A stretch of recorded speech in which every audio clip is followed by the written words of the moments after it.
Sebelumnya, bismillahirrahmanirrahim. Assalamualaikum warahmatullahi wabarakatuh.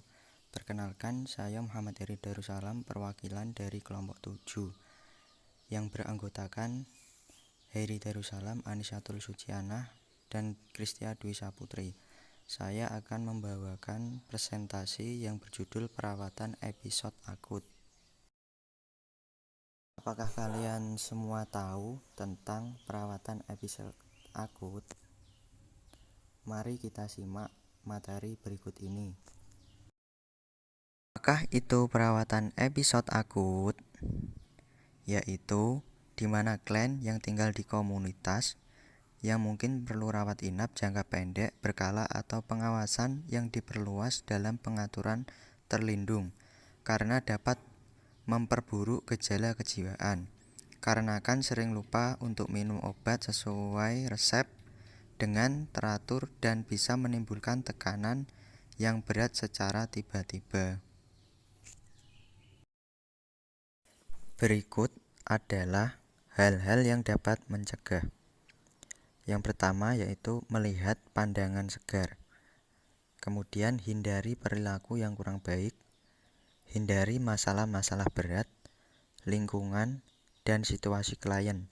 Memandang klien sebagai orang dewasa, terutama jika klien menunjukkan perilaku yang tidak matang atau perhatian. Kemudian, diagnosis keperawatan. 1. Perilaku kesehatan, resiko manajemen kesehatan diri tidak efektif. 2. Pemeliharaan kesehatan yang tidak efektif. Selanjutnya, data penilaian ketidakpatuhan, yaitu kontrol impuls yang buruk, kesulitan membuat keputusan dan pilihan. Kemudian, kemampuan terbatas untuk mengatasi stres atau perubahan, perasaan takut, putus asa dan tidak mampu, tingkat kepercayaan diri yang rendah, kegelisahan. Kemudian, hasil yang diharapkan, yaitu segera klien akan melakukannya, bebas dari cedera selama dirawat di rumah sakit, menurunkan perilaku akting keluar dalam 24 hingga 48 jam, secara verbal mengungkapkan perasaan takut, putus asa, tidak mampu jika ada dengan bantuan keperawatan dalam waktu 24 jam hingga 48 jam. Selanjutnya, stabilisasi. Klien akan kembali ke komunitas, lingkungan di mana lingkungan mendukung dan situasi yang aman. Membangun hubungan yang mendukung dalam pengaturan komunitas klien. Selanjutnya, masyarakat. Gunakan hubungan dalam komunitas untuk memenuhi kebutuhan. Pertahankan menempatan komunitas atau pindah ke pengaturan yang lebih mandiri.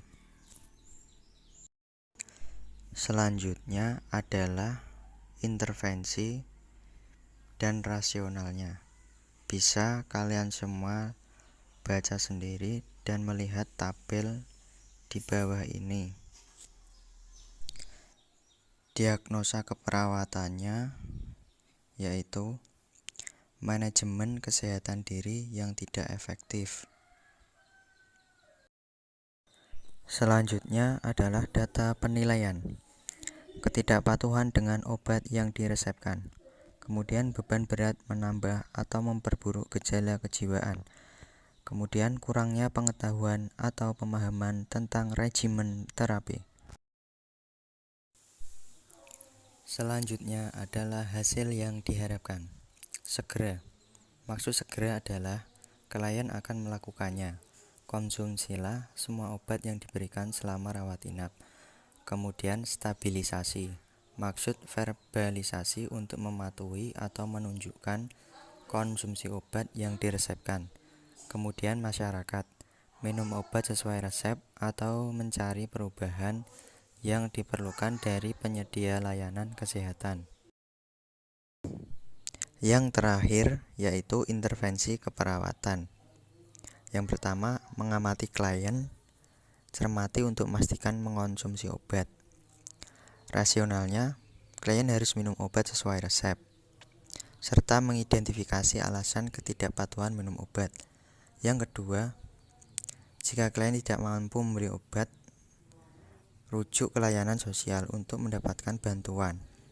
Klien memungkinkan memerlukan bantuan keuangan jika itu merupakan penghalang yang signifikan terhadap kepatuhan. Kemudian yang ketiga, jika klien tidak ingat untuk meminum obat, buat sistem dengannya untuk memeriksa waktu pengobatan atau gunakan kotak pil dengan kompartemen terpisah untuk setiap dosis. Rasionalnya, sistem konkret untuk minum obat meminimalkan masalah yang dihadapi klien dengan mencoba mengingatkan tanpa diingatkan. Sekian presentasi dari kelompok kami. Bila ada kurang lebihnya, saya mohon maaf. Wassalamualaikum warahmatullahi wabarakatuh.